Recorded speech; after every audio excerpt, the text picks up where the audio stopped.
Selamat datang kembali di kelas TI 2204 proses manufaktur. Kita akan melanjutkan kembali bahasan kita terkait operasi pemesinan.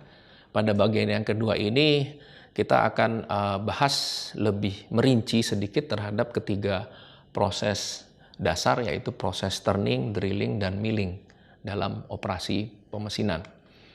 Masuk pertama kali untuk proses turning, ini adalah contoh konfigurasi dari proses yang terjadi. Jadi kita akan memiliki sumbu putar yang memang akan dibebankan pada benda yang akan bergerak, tetapi pahatnya cukup diarahkan dengan fit tertentu.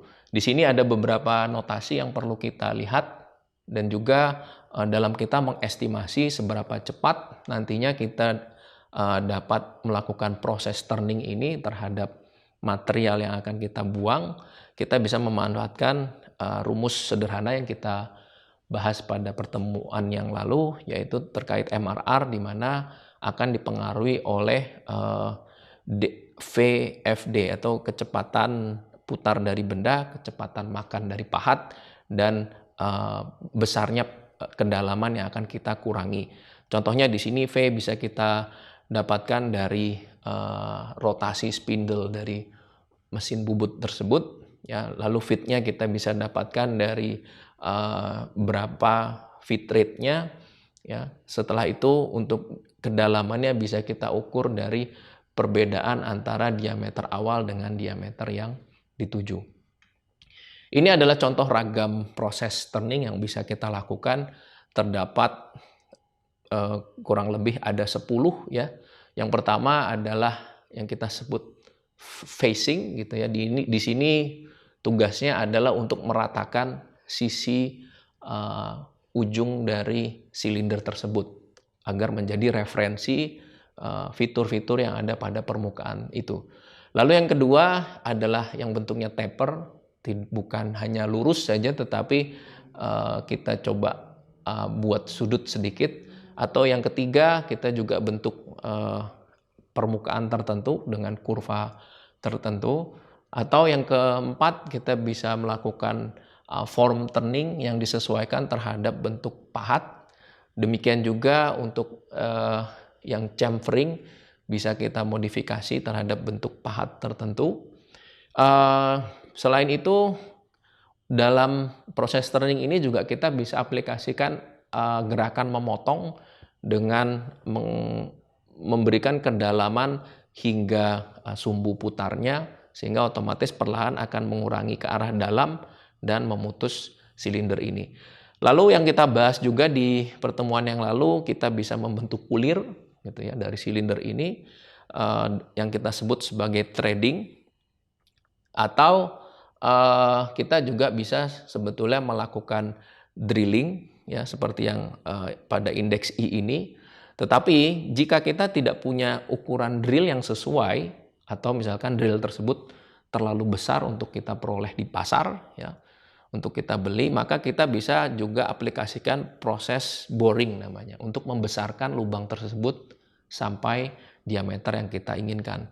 Yang terakhir, untuk memberikan estetika atau bagian kasar pada permukaan, kita juga bisa aplikasikan proses knurling yang biasanya kita gunakan untuk proses mengkikir dan segala macamnya. Ini adalah contoh mesin bubut, ya. Jadi di sini adalah spindle-nya, tempat mencekam benda kerja. Lalu di sini adalah tool post-nya untuk mencekam single point tools tadi. Pahat itu bisa diletakkan di tool post atau juga bisa diletakkan pada bagian tailstock ini, gitu ya, untuk melakukan drilling yang paralel dengan sumbu benda kerjanya. Di sini nantinya gerakan tool post ini bisa bergerak, tetapi benda kerja tetap akan dicekam pada spindle dan berputar sesuai dengan sumbu spindle tersebut. Untuk mencekam benda kerja pada mesin bubut, kita bisa punya 4 bentuk. Yang pertama yang kita sebut sebagai dog clamp, gitu ya. Ini proses yang standar. Kita memanfaatkan satu dog plate, ya. Atau kita juga bisa gunakan yang bisa kita temukan di pasaran ada beragam gripper atau jaws di sini yang pada umumnya memiliki 3 jari gitu ya, untuk sehingga silinder ini dapat dicekam dengan simetris.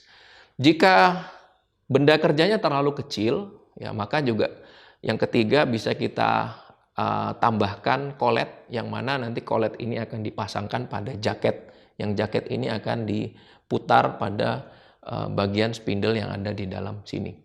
Untuk yang keempat, khusus jika kita memiliki permukaan yang prismatik gitu ya, kita juga bisa tambahkan plate baru gitu ya, yang mana plate ini didesain silinder bentuknya, tetapi nanti plate tersebut sebetulnya digunakan untuk mencekam dasar benda yang bentuknya non-rotasional. Lalu seluruhnya dari plate ini akan dicekam pada spindle di mesin bubut. Sederhananya untuk membentuk proses bubut dengan benda seperti ini, yang pertama yang akan kita lakukan adalah pada batang silinder tersebut kita akan coba lakukan di sini yang kita tentukan batasnya gitu ya, sampai di mana. Lalu kita lakukan facing yang pertama kali. Setelah kita lakukan facing, kita bentuk sesuai dengan tools yang kita inginkan untuk membentuk bagian sini ya. Setelah itu bagian itu kita coba lakukan spot facing. Spot facing ini nanti yang kita bantu untuk sebagai reference untuk melakukan pengeboran ya. Kita lakukan proses drilling di mana pahat ini nanti akan dicekam pada tailstocknya, bukan pada tool post, dan benda ini berputar diarahkan ke tail post tersebut. Setelah itu untuk chamfer di bagian ujung sini ya, kita juga bisa mengaplikasikan pahat yang berbentuk seperti itu. Dan yang terakhir adalah untuk memotong dengan mengaplikasikan kedalaman hingga pusat sumbu putarnya. Lalu kita akan bisa dapatkan bentuk yang seperti ini. Proses turning ini juga bisa kita modifikasi menjadi satu bentuk boring mill. Jadi jika kita ingin membuat lubang pada satu pipa yang besar sekali atau batang silinder yang besar sekali, maka jika kita menggunakan pahat drill yang biasa, maka tidak akan dengan mudah kita temukan di pasaran, atau malah jarang sekali kita bisa menemukan yang sesuai. Sehingga dengan demikian maka akan dimodifikasi menjadi boring mill, sehingga kita bisa lakukan proses pembesaran lubang tersebut untuk beragam batang silinder yang ukurannya memang cukup besar. Untuk proses yang kedua, proses drilling, ini adalah contoh bentuk penampangnya, di mana nanti yang perlu kita pertimbangkan lagi-lagi adalah rumus terakhirnya terkait menghitung seberapa lama kita perlu mengaplikasikan proses drilling ini, sehingga bisa kita estimasi waktu yang diperlukan. Ya, jadi kita akan memerlukan nantinya berapa sudut dari pahat tersebut, ya, berapa diameternya, berapa kedalamannya. Ya, dari sana kita nanti akan bisa menghitung kira-kira MRR-nya sesuai dengan berdasarkan rumus volume dari satu silinder. Ini adalah contoh modifikasi proses drilling berdasarkan bentuk dari pahat drill itu sendiri.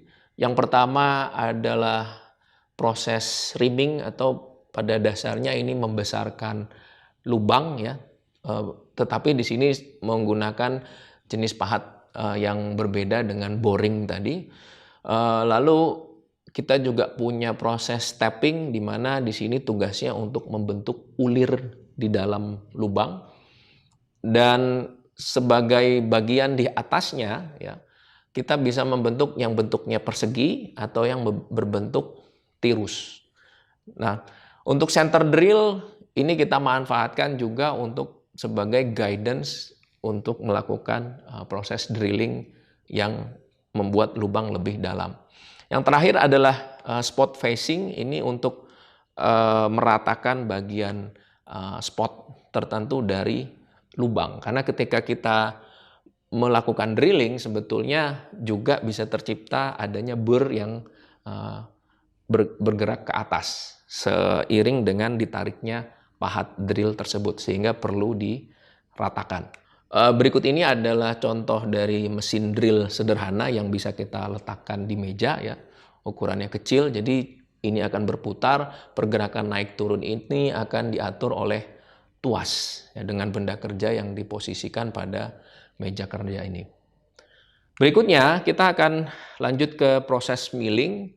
Proses milling ini paling tidak nanti ada dua bentuk, yaitu peripheral atau yang kita sebut plane di awal, atau di sini juga kita punya yang kedua yaitu face mill untuk membentuk beragam profil yang nantinya kita bisa buat pada benda. Ya. Yang bisa kita lihat di sini adalah nantinya pahat pada mesin horizontal milling, pahatnya akan diam sebetulnya, dia hanya akan berputar tetapi tidak bergerak. Yang bergerak adalah benda kerjanya yang memang diposisikan di atas meja. Lalu yang berikutnya untuk face milling yang bergerak itu pada umumnya adalah pahatnya, di mana benda kerjanya akan diam. Ini adalah contoh aplikasi dari peripheral milling. Kita bisa mengaplikasikan pahat peripheral yang lebarnya cukup besar gitu ya untuk melakukan proses perataan pada satu slab ya, yang kita bentuk pada proses rolling sebelumnya.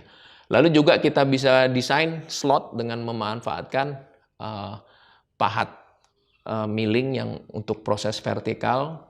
Lalu jika kita aplikasikan di pinggir membentuk side milling, atau juga kita bisa punya beberapa pahat di beberapa tempat sehingga membentuk satu straddle mill.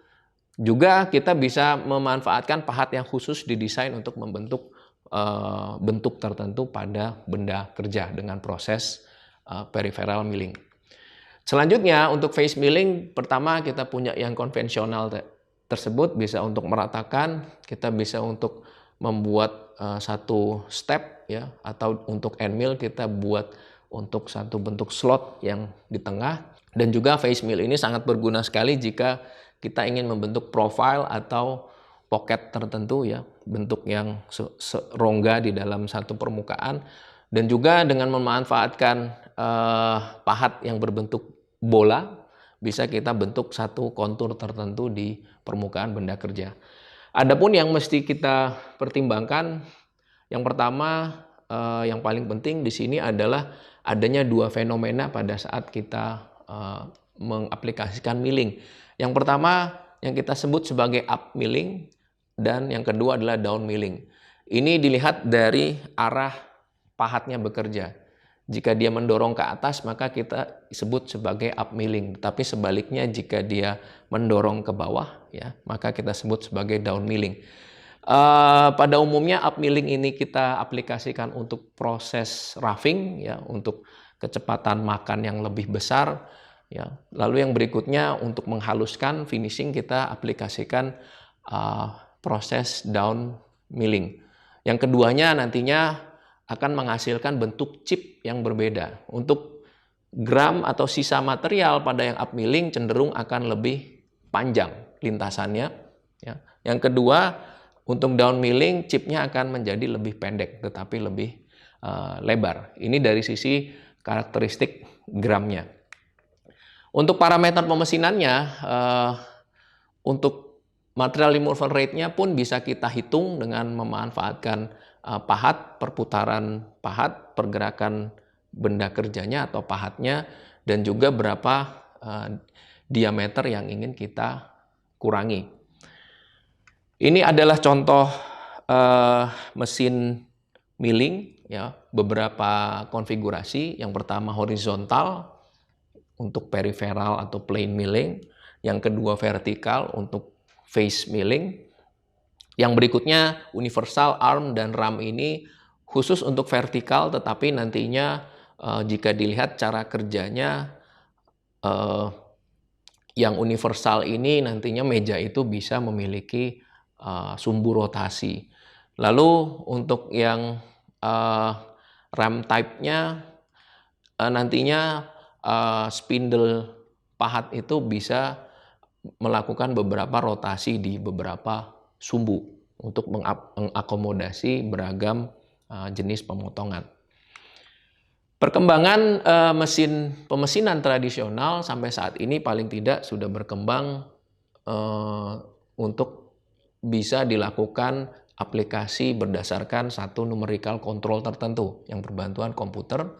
Ini adalah contoh pengembangan dari mesin bubut atau yang kita sebut sebagai multitasking mesin, ya, yang berbasis CNC.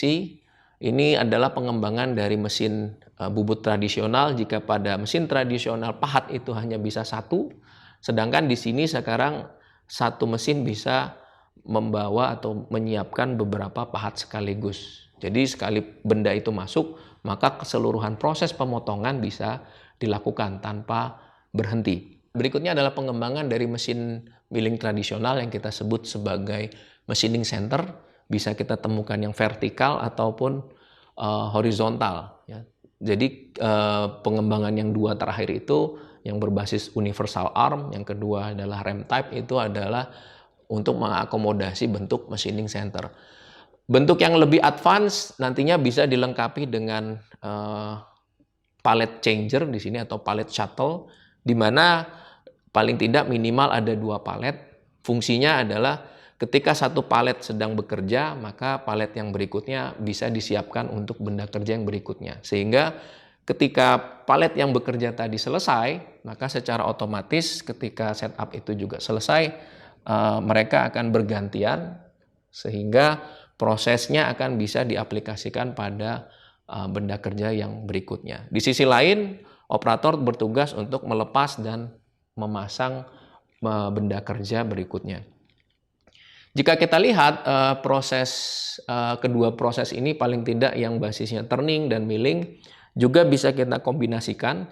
Di sini kita lihat contoh benda yang sederhana adalah seperti ini, ya. Di sini pertama kali yang bisa kita lakukan adalah melakukan phasing untuk membuat satu referensi 0, gitu ya. Lalu yang kedua kita bisa aplikasikan bagian prismatik ini dengan phase milling. Selanjutnya phase milling ini akan diganti dengan pahat bor dengan aplikasi vertikal, dan setelah itu dilakukan lagi proses mesin turning untuk memotong bagian yang sudah selesai seperti ini. Untuk modifikasinya kita juga bisa melihat adanya bentuk operasi lainnya berupa yang kita sebut sebagai shaping dan planning. Ini diaplikasikan dengan memanfaatkan konsep atau konfigurasi dari mesin milling, di mana pahat yang digunakan sebetulnya adalah pahat single point, tetapi dipasang pada mesin milling. Nantinya untuk shaping kita bisa lihat gerakan dari pahatnya akan berbeda satu sama lain. Lalu yang kedua lainnya adalah yang kita kenalkan di awal sebagai broaching, di mana di sini mencoba mengikis permukaan secara perlahan. Sederhananya bisa kita temukan pada prinsip tukang kayu untuk menghaluskan permukaan kayu, ya. Tetapi di sini satu pahat tadi terdapat pahat yang akan mengikis secara perlahan dan dilakukan dalam satu kali proses. Yang terakhir adalah proses gergaji. Gergaji juga tidak sembarangan, bisa kita perbantukan dengan mesin, ya. Nantinya secara otomatis seberapa lebar pahat dari gergaji itu juga bisa kita atur. Semakin cepat perkembangan dari teknologi pemotongan juga bisa melibatkan pemotongan yang mampu melakukan perputaran yang sangat cepat atau kita bisa sebut sebagai high speed machining. Di sini adalah contoh perbandingan dari kecepatan potong, ya, yang digunakan dibandingkan dengan high speed machining terhadap beberapa jenis material tertentu. Demikian penjelasan terkait operasi pemesinan dalam mendukung proses manufaktur. Terima kasih.